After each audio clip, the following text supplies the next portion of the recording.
Assalamualaikum warahmatullahi wabarakatuh. Ya, silakan. Terima kasih Bu dosen atas waktunya. Di sini saya akan mempresentasikan tentang RPP yang saya buat, bahwa di situ di kelas 10 Aliyah Madrasah Aliyah Miftahullah Putrajaya Grobogan. Yang pertama di situ sebelum pembuatan RPP kita tentukan kerangka dari RPP itu tersebut.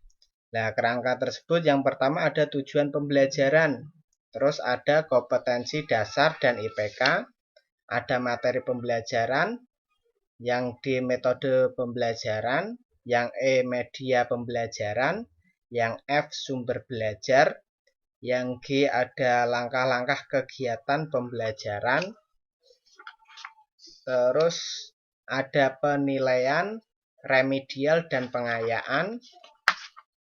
Terus yang terakhir di situ ada LKPD.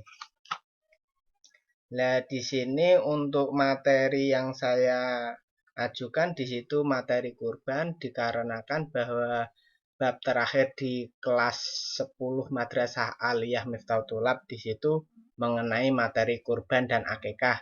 Tetapi di sini saya tekankan pada materi kurban, Bu. Sedangkan bahwa tujuan pembelajaran tersebut yaitu yang pertama menganalisis materi tentang ibadah kurban dengan baik, itu tujuan pertama. Tujuan kedua ada memahami materi tentang ibadah kurban, terus menyajikan hasil analisis materi tentang ibadah kurban. Yang tujuan yang keempat yaitu mengkomunikasikan materi tentang ibadah kurban dengan baik. Kompetensi dasar dan IPK atau kompetensi dasar yaitu melaksanakan kurban, dan IPK-nya mendemonstrasikan pelaksanaan kurban. 2.11 menunjukkan perilaku empati dan gemar menolong kaum duafa sebagai implementasi pemahaman makna beribadah kurban. Terus 3.11 ada memahami ketentuan kurban. 4.11 ada menjalankan pelaksanaan ibadah kurban di lingkungan sekitar rumah siswa. Materi pembelajaran yaitu ketentuan atau pengertian dari ibadah kurban itu sendiri. Sedangkan metode yang saya pakai ketika pembelajaran itu yang pertama ceramah, ada pembagian tugas, ada metode kerja kelompok, diskusi, terus tanya jawab, terus ada pengamatan oleh pendidik kepada siswa setelah adanya pembelajaran atau penerapan materi. Sedangkan media pembelajaran yang saya pakai saat ini yaitu dengan video pembelajaran tentang ibadah kurban, serta di situ PowerPoint atau materi kurban dibuat di PowerPoint.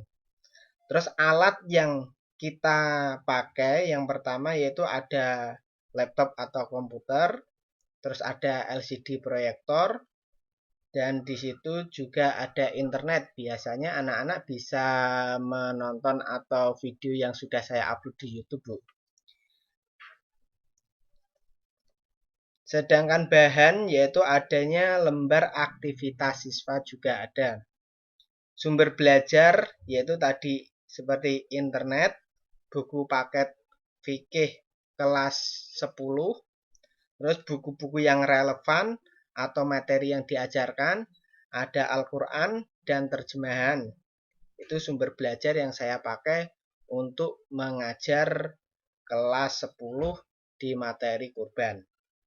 Langkah-langkah kegiatan yang saya laksanakan dalam pembelajaran kepada siswa yaitu yang pertama ada pendahuluan selama kurang lebih 15 menit.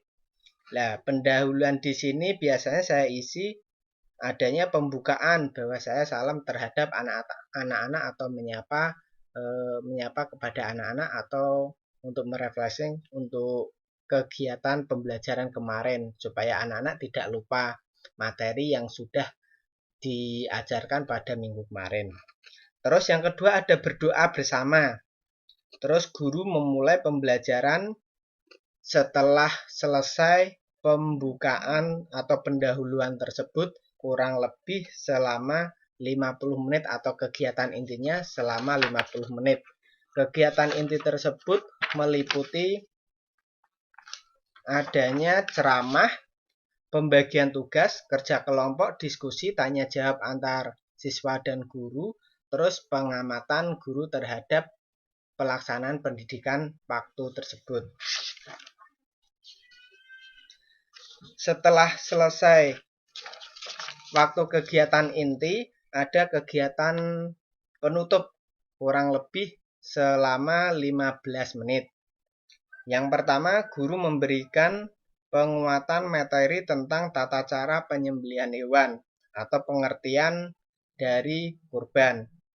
Guru dan peserta menyimpulkan materi yang dibahas, bahwa hasil dari pembahasan atau materi yang saya sampaikan terhadap siswa itu saya simpulkan di akhir.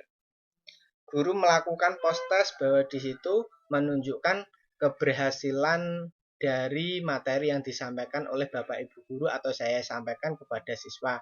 Ada peningkatan dari pembelajaran tersebut atau tidak, di situ pengukurannya melalui post-test.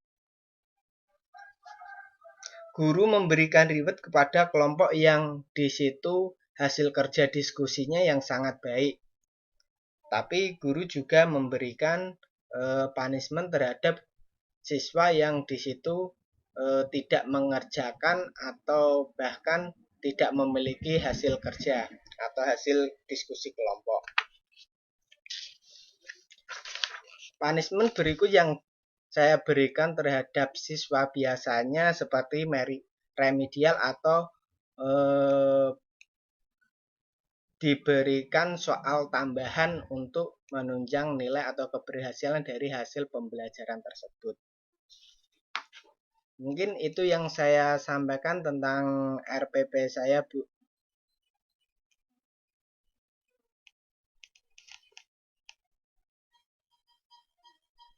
Oke, Mas Muhammad Hanafi, menurut Anda metode pembelajaran yang sudah Anda laksanakan itu sudah menarik apa belum?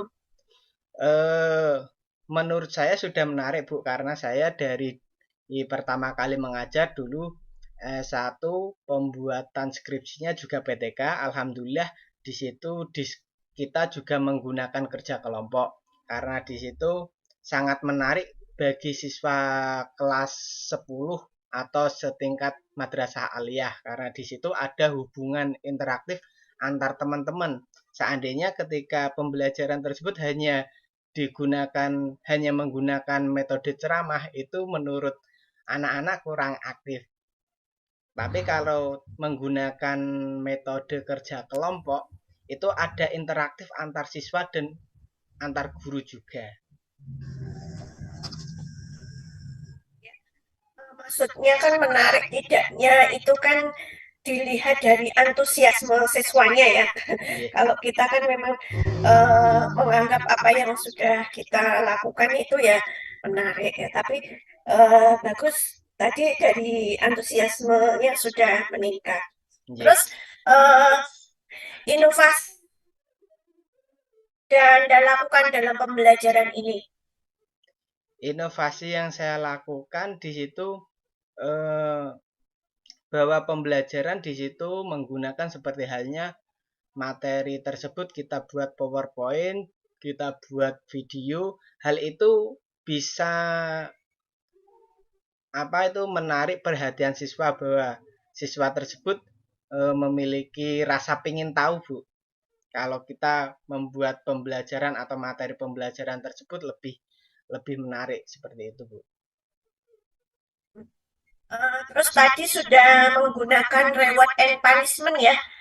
Coba dijelaskan lagi rewardnya apa, punishmentnya apa? Kalau reward di sini biasanya ketika setelah pembelajaran kelompok itu untuk reward biasanya anak-anak yang sudah berkelompok di situ kan satu kelompok ada 5-6 orang. Biasanya dikasih jajan kecil-kecil itu sudah menyenangkan bagi anak-anak, Bu. Untuk punishment-nya biasanya antara pembuatan atau pengulangan materi pengayaan tersebut ataupun di situ bisa diberi punishment untuk bersih-bersih ruangan kelas, Bu. Itu biasanya yang saya laksanakan. Terus tadi sumber belajarnya ada internet juga ya. Iya, Bu. Tentang apa yang diambil? Kalau sumber dari internet di situ biasanya sesuai dengan materi yang akan saya ajar. Nah, karena materi ini yang saya presentasikan kurban, biasanya sumber internet itu bisa makalah atau pengertian tentang kurban atau permasalahan tentang kurban. Di situ anak-anak biasanya saya suruh untuk mencari permasalahan atau pelaksanaan bahkan hal-hal yang bisa kita ambil pembelajaran dari internet tersebut.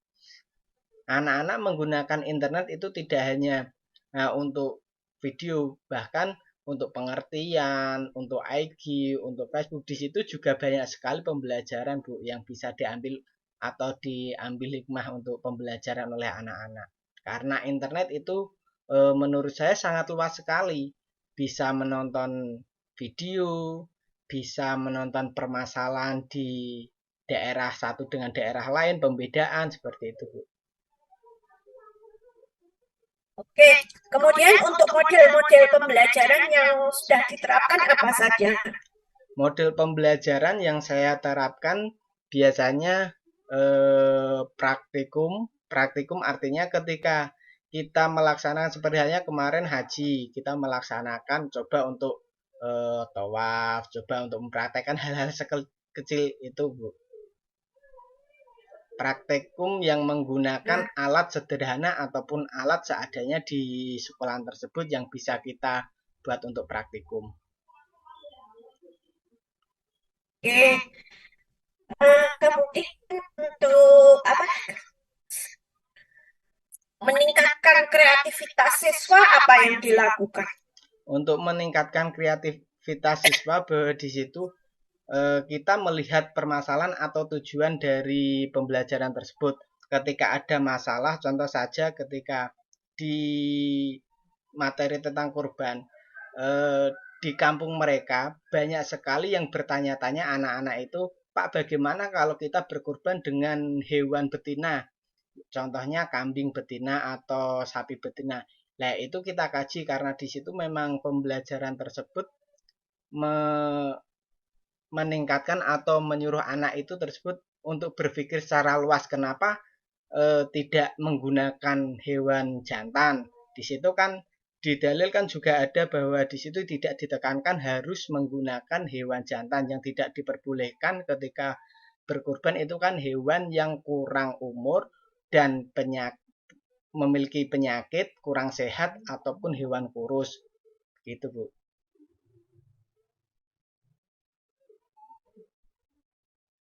Maaf, Bu, belum di unmute.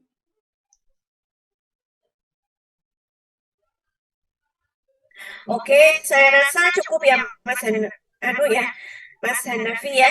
Siap, Bu.